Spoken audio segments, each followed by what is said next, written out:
Bonjour aux investisseurs et futurs investisseurs immobiliers. Dans la chronique d'aujourd'hui, j'ai envie de parler comme ça du financement du bien immobilier. Parce que quand tu vas acheter un bien immobilier, tu vas généralement passer par un financement parce que ce sont des gros montants que tu n'as pas forcément en bas de ton oreiller. En général, tu as deux possibilités. Soit tu vas à ta banque locale, parce que normalement tu as un compte bancaire quelque part, c'est là où ton salaire entre, c'est là où tu payes ton loyer, c'est là où tu fais tes dépenses mensuelles. Ou tu peux aller donc à cette banque-là. Ou alors, tu fais confiance à un conseiller financier comme moi, ou alors notre conseiller financier qu'on retrouve dehors sur les plateformes et tout le reste. Maintenant, quand tu vas demander par exemple le financement pour le bien immobilier, on va te demander un certain nombre de documents à fournir. Il est très important que quand tu fournis ces documents-là, quand tu avances avec le conseiller financier ou alors quand tu avances avec le banquier, faut être vraiment sûr que tu veux acheter le bien immobilier parce que effectivement, je travaille avec plusieurs banquiers différents. Il y a un avec lequel on s'entend bien parce qu'effectivement, il y a des projets qu'on réalise beaucoup plus dans le SN. Il faut dire aussi naturellement qu'il y a la relation qui compte, la vitamine B, comme on dit toujours. Donc récemment, il me disait que le financement sur le bien immobilier, oui, c'est bien, mais seulement un client, quand il commence déjà à prendre les informations, à avancer avec le processus, il faut qu'il soit vraiment sûr de son achat.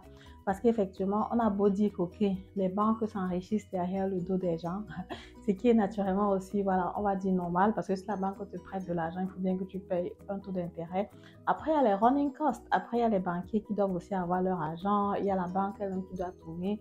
Le building de la banque, quand toi-même tu regardes, il y a quelqu'un qui doit nettoyer, il y a des choses qui doivent être entretenues. Naturellement, c'est nous qui payons, quoi. C'est les citoyens, c'est les personnes qui ont les comptes en banque et c'est aussi les personnes qui vont prêter l'argent à la banque, les personnes qui laissent leur argent à la banque, naturellement, leur argent tourne à la banque pour la banque. Donc, ce sont dans les choses qu'il faut savoir. Et maintenant, quand tu avances comme ça avec un conseiller financier, alors un banquier pour le financement du bien immobilier, il faut être sûr de vraiment faire cette acquisition-là. Parce que quand je discutais avec le banquier, il m'a dit que Madeleine, tu sais quoi, un financement raté égale 7 réussis. Je ne sais pas si tu comprends bien. Un financement raté égale 7 qui ont réussi. Je pense qu'il a un peu exagéré. 7, c'est peut-être beaucoup, mais sinon, c'est que c'est quand même un nombre énorme. Là, je parle de financement raté dans le sens où tu vas avec le client jusqu'à ce qu'il signe le contrat d'achat.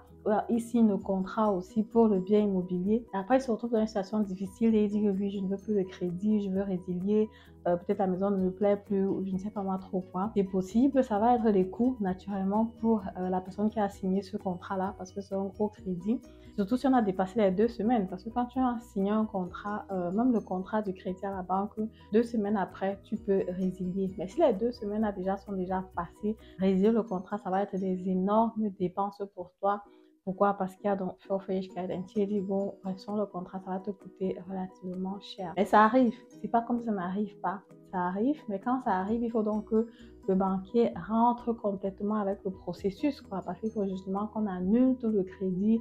L'argent avait été bloqué pour toi. Bref, il y a beaucoup de choses qui ont déjà été faites en hintergrund. Et si la maison avait déjà été en ta position et qu'il faut vraiment aller encore à la vente aux enchères, ça coûte beaucoup d'argent à la banque de mettre toute cette structure-là en place pour pouvoir acheminer le processus jusqu'à ce que, vendre le bien immobilier et voir ce qu'on peut te rembourser, quoi. Parce qu'à la fin de la journée, ce qui va se passer, c'est que quand le banquier va essayer de vendre le bien immobilier, vu que le bien immobilier, généralement, c'est la garantie.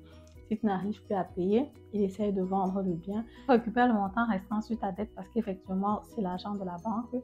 Et s'il y a un surplus, naturellement, il te remet. S'il n'y a pas de surplus, tu sors de là que dalle. Mais sinon, dans la vidéo d'aujourd'hui, ce que je voulais vraiment te dire, c'est que quand tu vas acheter un bien immobilier, c'est une décision extrêmement importante à prendre parce que si tu vas sur le processus, comme je dis, jusqu'à signer le contrat à la banque, signer le contrat chez le notaire et après pour faire marche arrière, c'est vraiment compliqué, que ce soit pour toi, que ce soit pour le vendeur, que ce soit pour la banque. Il n'y a personne qui est gagnant quand il décide de faire marche arrière.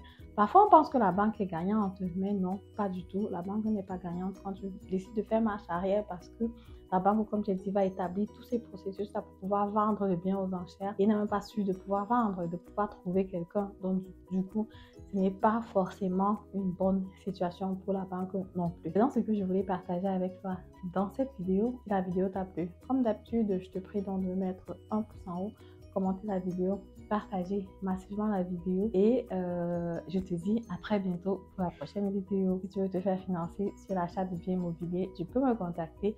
Les informations sont en barre de description.